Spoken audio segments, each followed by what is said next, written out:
Welcome to another edition of Local Focus. I'm your host, Sebastian Noel. Want to talk about, since we're Local Focus, the name of the show, it's pretty hard to avoid local kids now. If you're watching sports throughout the week, man, you on the weekend, you get the Mountain West action. So you see the Erickson boys with UNM. You see, obviously, Marcus Williams. You saw Ryan McClain the other day on ESPN. Isaac Vance. I didn't even remember Isaac Vance was playing in that game until I logged on Twitter. Jordan Bird, Keyshawn just coming off a national CBS game, in that SEC window. Well, the SEC is, all sick, so the Mountain West took over that window. So, man, local kids, it's really easy to watch them. The big news, of course, that, Thanksgiving right around the corner here, which means Lobo basketball starts, and the Lobos are going to be they're not going to be the New Mexico Lobos. They're going to be the West Texas Lobos. Here's a question I have for you, for my home viewers, right? Now, Josh hates when I go off script. He's going to have to put "this does not reflect the opinions of Proview Network" thing on the screen. My question to the home viewer is, if the Lobos were to just suddenly play basketball and in the state of New Mexico, what would happen? Like, would they arrest the Lobos and Boise State or whoever? Would they go down on the floor and just put everyone in cuffs? I mean, what would happen? I was just pondering that the other day. I mean, I don't think you could survive a PR nightmare like that. Just arrest two college teams for playing basketball. But we'll never know because they're relocated to Texas. Basketball is the topic of the show today, as my guest is Rio Rancho's sharpshooter, Junior Hodnett. Junior, welcome to the show, man. Thank you. Obviously, you were just in the news because you committed to Eastern New Mexico, so that's got to be pretty special, especially in these really weird times. So let's start there. Let's talk COVID first. How has that changed you basketball-wise, as a basketball player? How has that changed your daily routine, everything? So pretty much before it all happened, we were able to get in the gyms and Rio Rancho was open. But ever since it's happened, high school really hasn't been open. So before I would just go in the gym and I'd get some shots up. We just got the new shooting machine and we get a bunch of shots in. I would go in with Coach's son, Coach Walt. And now it's more playing like pickup at the park and just doing dribbling drills in the backyard and stuff like that. Now I hear they're even like kicking people out of parks. Have you ran into that yet, or? Well, right now it's getting like dark super early, right? So we haven't really been going as much, but they have signs up and stuff like that they wouldn't let us in sometimes. Right. Now they haven't done the California thing where they put the wood blocks in the rims yet? No, not yet. Okay. So what would your off season normally look like if, let's say, COVID is not an issue? What did your off season look like last year? Just a bunch of tournaments with my AU team. Right. I played with Team Sioux last year. And we just get as many tournaments as we could in and have different practices every day. So obviously you said you get some individual shooting up. What practice, is there any kind of practice that can even take place now? What does that kind of look like? We're just doing practices at the MAC right now. Okay. But since the new shutdown, we haven't been able to have any. And now Rio Rancho never started, right? Like some schools, when the pods were allowed, they started doing the pods, right? But Coach Salata, one of the coaches that decided that he just wanted to wait, correct? Yeah. We had a set date, and it just kept getting pushed back because of the new rules. So, I mean, now do you still get a chance to lift and everything like that? I mean, have you been putting more into that, or? Yeah, we've been with the same coach that runs the AU team. Some of us have been going to his house. Okay. And been lifting. So there's some of that. So, I mean, what does that do to your individual development? I mean, do you think it has stunted it in any way? Or, I mean, obviously these are challenging times, but what does this do to a basketball player's individual development? As an individual, you can get your individual work in like pretty much anywhere, but you also have to be a teammate. And right. It's hard to do that when you don't have the team around you to kind of team work chemistry, with. right? Yeah. What are some team building things that you would normally be doing that you can't do now? Just being at practice and just having those moments together. We go home with each other after practice, just hang out, and it's just you can't really do that as much right now if we're not able to do it. Now, as an athlete, as a basketball player, I mean, I know you have to be probably pretty optimistic, but I mean, do you and your guys, do you think there's going to be a season? Where's your mind at when it comes to that? I'm praying for a season, especially being my senior year. I would hate to have that breaking down, but I don't know with the way everything's getting shut down right now, but hopefully it'll get better in the future. How much of a relief was it to get the the commitment to Eastern out of the way, knowing that there might not be a season? Feels good to know that it's not over. Right. But I'd still like to get that last year in high school before I go into college. Now, you got to probably have some teammates that are not as lucky as, I mean, like, if you know basketball in New Mexico, you've probably heard of Junior Hodnett, right? But there's guys that are on your team maybe that haven't had a chance to put together the amount of tape or the reputation that you have. It's got to be a lot tougher for them, right? Talk about that. I mean, put yourself in their shoes. This definitely has to hurt, and I'd want to play my last year if I knew it was over. Right. And we just got to pray that we're able to have our season this year. So how did Eastern New Mexico become the choice? I mean, I know you talked to me earlier about you were thinking maybe going the JUCO route, right? So what was all on the table for you? I have family up in Clovis, which is about not too far away from Portales. Big Wildcats fan. I'm a big Clovis Wildcat. Shout out to Cal Fullerton and Coach Isler and all those guys. Go ahead. And I've been talking to some of the coaches. They always got the new coach. And I've been talking to Coach Vo for a little bit. And I just really liked it there, like the feeling of being there. And I liked the campus and everything, and just wasn't. Right. Now, did any of the coronavirus thing kind of go into your mind when it comes to that? I mean, because there has been people I've talked to that have been like, man, I got to get out of New Mexico because New Mexico could still be locked down while everyone else is open. Did that enter your mind at all? No, I'm just kind of hoping that by next year, so I'll be gone with the whole vaccine and everything. And I mean, recruiting-wise, I mean, talk about that. Just for kids that haven't gone through that, I mean, that's got to be pretty stressful too, right? Yeah, it's a long process, especially in New Mexico. We're already kind of on the bottom, just where coaches look. So you just have to put out a lot of film and try to get into their eyes because they're not going to come for you. Right. But I mean, I think that's where your story is very cool and unique, because proof that really, you don't have to be the guy on the team that's taking 30 shots, right, to get recognized. So we'll take our first commercial break here, and when we come back with Junior, we'll kind of talk about that.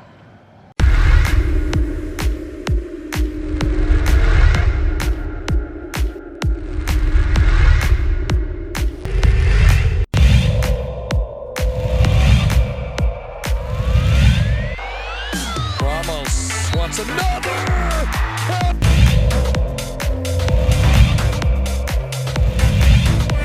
Opportunity here.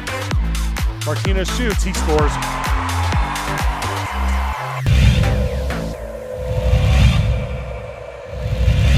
Cut into it. Had some nice looks at the rim. Win. Inside. They're not going to miss this one. Two-hand hammer from Murillo.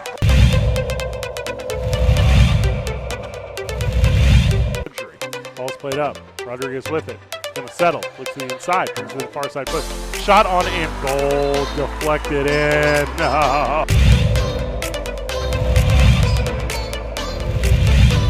Dorian's gonna go all the way. It was blocked by the rim. Get it out, says Kobe Wade.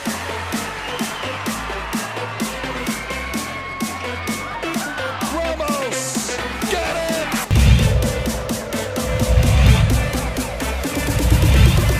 Look out. Ramos, can he chase it down? It was a freebie, saved it. And then stolen. And somehow Hasbury's got it back. Handoff. Watson.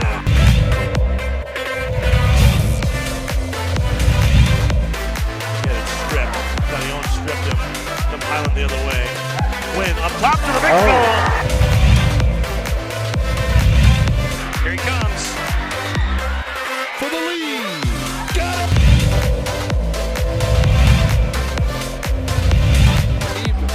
What a great game plan. Look at this. Agbayosi throws it down.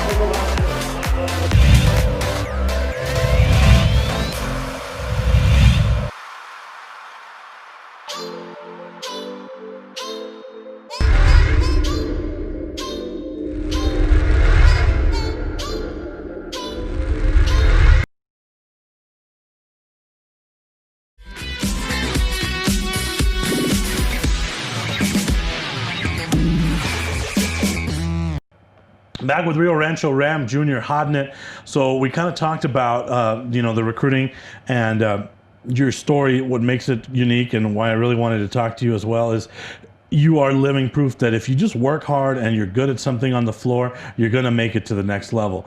Would it be fair to say that you were never the first option on your high school team? Yes. Right? But, anyone that knows Junior Hodnett knows if Junior hits one or two, the rest are all going in, right? So, that's your rep. Guard you like hell, because if you make the first one, chances are the next 5 are going in.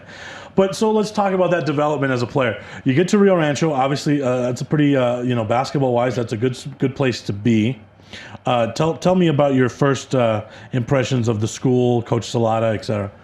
I really liked the school, going there, and I was more of a catch and shoot type player. And when I first got to high school, I was playing with David and Marcus Guetta, and the coaches would have me pretty much sit in the corner, and then they'd go, and I was just catch and shoot. Right. That's kind of when I got in the feel and the confidence down, and it just kept going from there. Those are, what we like to call high usage players. That's what they call James Harden, high usage player. Like, some people say ball hogs, some people say high usage players. You can call them whatever you'd like. All right, so sophomore year you make varsity, right? That had to be pretty special. Talk about that. It was very special, especially I was always shorter, so I hit that growth spurt around that time, so it felt good. And we had a really good team. We had Owen, David, Blaine. We had a lot of no injuries at the time. Right. So it felt really good. And we started off the season really strong, and we just... Well, let's go back. How, did you expect to make varsity that year? Was it a surprise? How did you find out? Take us through some of those details. I was kind of assuming I was going to make it, but I didn't want to be overly confident about it. I just assume everything's going to be like the movie, what is it, Major League? Where they have the red tags in the locker? So if you have a red tag, it's probably nothing like that. So my freshman year, when state started, right. Coach actually pulled me up as a practice player. And then over the summer, I played on the varsity team, went to Colorado with them. So I kind of assumed, but I didn't want to. Right. So you make the team. Coach Salata says you make the team, all that good stuff. Anything exciting, special there, or just standard run-of-the-mill stuff? Just standard. Okay, all right. So, that team, obviously you guys lost in the first round to Atrisco, right? But, tell us about that. You play with a guy who's obviously one of the most talented players in the state, in David Patterson. Could do almost everything on the floor, next level kind of player. So what's that like for a young guy to have that, that on your team? It was a good person to look up to, especially here in New Mexico. There's not very many players that can play like David. And just being able to look up to him and kind of study how he does stuff, it kind of helps a younger player how it was, and kind of just learn a lot from him. Right. Now, what I forgot to ask you was, now you got a year under your belt in this point, your sophomore year, playing for Coach Salata. What's that like? Because to me, I get confused just broadcasting his game. He starts doing the colors and the flipping stuff, and I don't know what the hell's going on. So as a young sophomore, and he's got, a color-coded, binder, were you thinking to yourself, what the hell? I've never seen Phil Jackson hold up binders. What were you thinking? It was definitely different. Right. I've never seen a coach do that either. And I would just tell him I'm colorblind. I'd say, Coach, I'm colorblind. I don't know, just give me the rock. Do you think he would fall for that? No, he'd find a way. He'd find a way around He'd it. put letters or something. Yeah, he'd put letters. All right, so how did you adjust to that craziness? It was hard to look at your coach and know when to look at him, but he would always yell your name if you weren't looking. And with David, he would always bring us in a huddle and tell us what we were going to run and stuff like that. So it's pretty much, the colors are just our defenses. Right. So that's where it really helps us.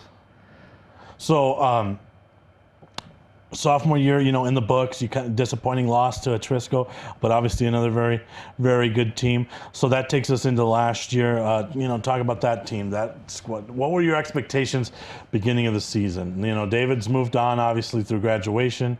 I don't remember the last time Rio Rancho didn't have a Patterson, so that had to be a huge change. As a corner pocket shooter, that you can be honest and say, I'm going to get the rock. So there's no lying to us. Were you a little excited? I wouldn't say excited because He was excited. So we had a really small team because Right. the year before we had David, Blaine, Adam. We just had a huge team, and David and Owen, they're obviously athletic. Owen left, so it was just we had to shoot. And that that was exciting. Right. I had a shooting team and me being a shooter, but it was just, we knew it was going to be hard in that we were all a young team and we got the transfer with Miguel and Nate. So we were just a really new team and we knew how to get the chemistry down and we made our run, but. Right. And that's new for Rio Rancho because as long as I can remember Rio Rancho, they've always had a dominant on ball, whether it be at Patterson. I think Juan Hurt was one of the most dominant kind of guys like that. So, and then the Patterson before. So, how did Coach Salada's style change, not having a guy like that? I don't think his style really changed. We ran the same plays, nothing changed. We ran a slower offense because we didn't have the guy to push it down the court and just score 30 every game like David would.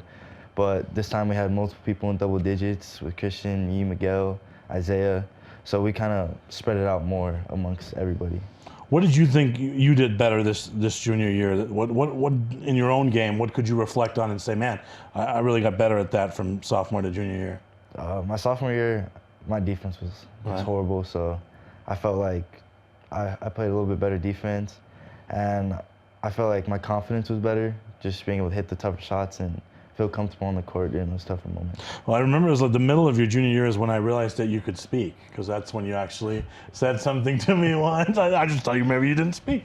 Another Wally Salada question for you, okay? Like, I've talked to Wally before, and he'll say, well, so-and-so's not really that happy with their playing time, but I don't get it because they're taking 9.7 shots a game and so he's got everything down to like a decimal. So you can't really. I mean, I would think he minds all his P's and Q's. So is it hard to be like, Coach, man, I got to get the ball? Because he's going to say, well, Junior, your offensive efficiency is how's that? How are basketball conversations with Coach Salada? He's a big stat guy. Yeah, he knows them, man. He knows them. So if you're shooting under 30%, he'll put you in the office, tell you you're not a three-point shooter, and you need to get in the gym, you need to work. We had a really rough point with free throws. Where we could not hit a free throw, so we started getting in the gym. We shot a lot of free throws at practice, and he's a big stat guy. So he'll look at everything, points per game, minutes per game, and he just breaks everything down. So him being like that, the starters change throughout the year, playing time changes throughout the year, just so everyone's like. Can you remember a time where either you or maybe a teammate were, a little down on yourself or whatever, and Coach Salada pulls out the stat book? Can you remember of a time like that? I can't think of a time because he pulls us out individually. So because he'll watch my broadcasts, and if I make a mistake, he'll be like, well, Sebastian, according to my Excel that I attached to this email, you screwed that up. So I've gotten one of those before, right? But Coach Salada keeps us honest. Take another timeout. We'll be right back with Junior Hodnett.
The New Mexico High School Coaches Association, established in 1941, is an organization of New Mexico's best and most professional interscholastic coaches. Coaches across work daily to help our student athletes excel in the classroom, on the field of play, and in our communities. Students that participate in interscholastic activities attain higher grades, higher graduation rates, and higher wages. Responsible for the North-South All-Star Games, statewide Coaches Award Program, and providing multiple professional development opportunities for New Mexico's coaches. Be a great coach by coaching beyond the game. Well, I'm going to the frontier, walking to the cashier, order up a root beer and a number one. Cover it with green stuff, one scoop is not enough. Find a booth is real tough, back by the Duke. Meet my family, meet my friends in the quirkiest restaurant I have ever been. All of Albuquerque's favorite spot, it's the Frontier Restaurant. The Frontier Restaurant is a proud supporter of Proview Sports Network.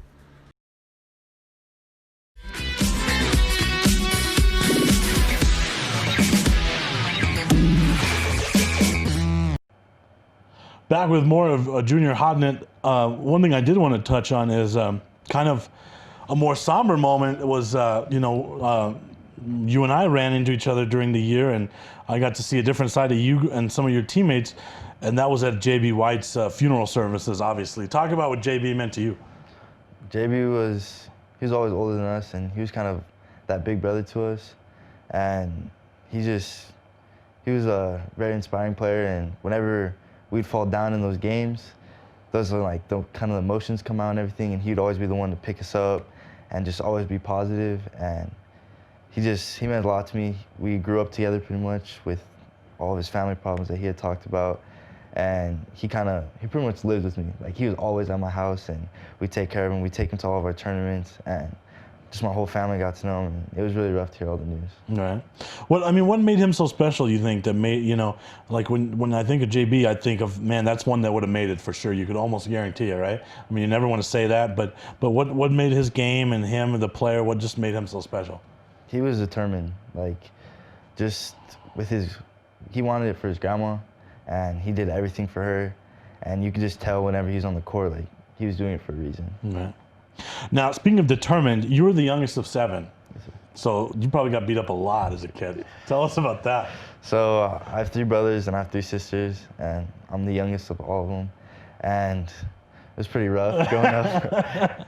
They were always there to look out for me, and I couldn't thank them enough, but the brothers definitely got to me. Right. Well, and a military family as well, right? So, like, that adds to it, right? So those older brothers, military family, like, there's certain rites of passage, right? Yeah, so mom was always home when I was younger, and dad was in the house with the military, and my brother Isaiah, he was the main one that was there because my older 2, they already graduated. Right. So my brother's at the house with me, and he's probably the one that I got the closest to just growing up, just going through everything when he was in high school.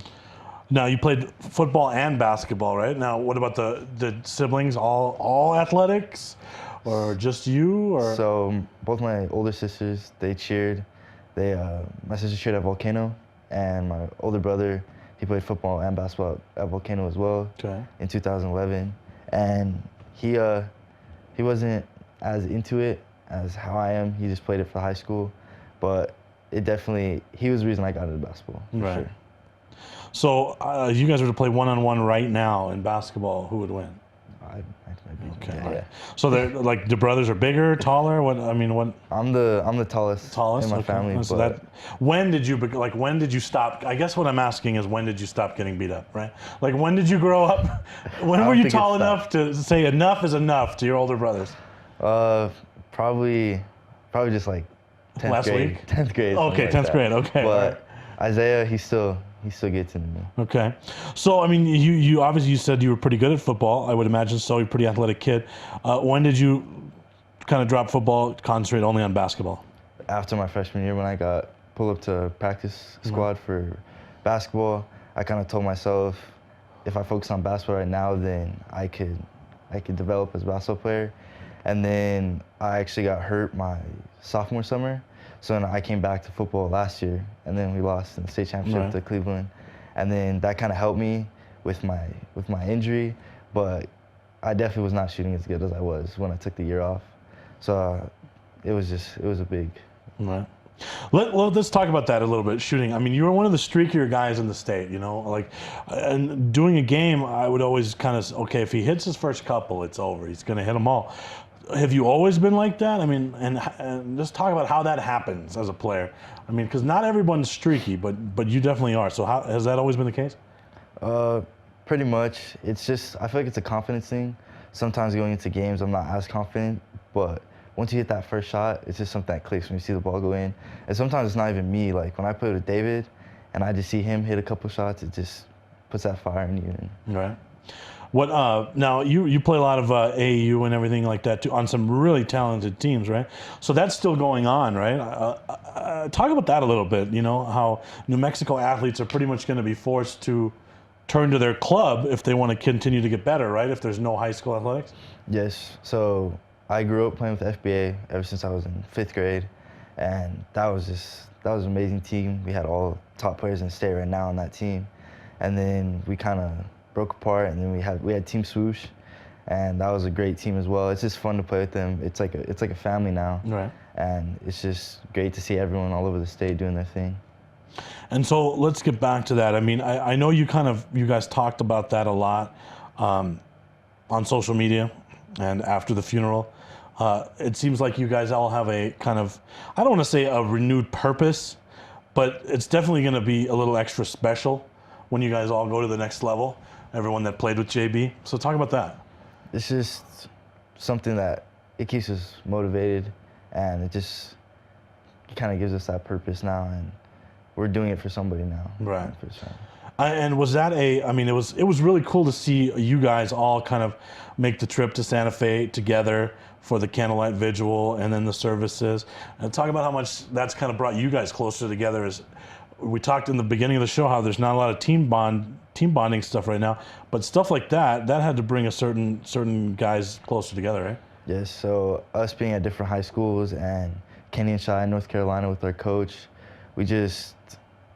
it brought us all back together after we all broke up from FBA, and it wasn't the way we wanted to get back together, but it definitely brought us back together, just seeing everyone and just knowing that we were all still together through him and stuff like that. It really meant a lot. And there's an entire group of guys basically that are probably going to be going to the next level, and I just think that's pretty neat. Well, we're out of time already, Junior, but hopefully we get to see you on the floor this year, man. I know you're going to keep putting in the time. Congratulations on your commitment to Eastern, and thanks a lot for coming in. Thank you for watching, and good night.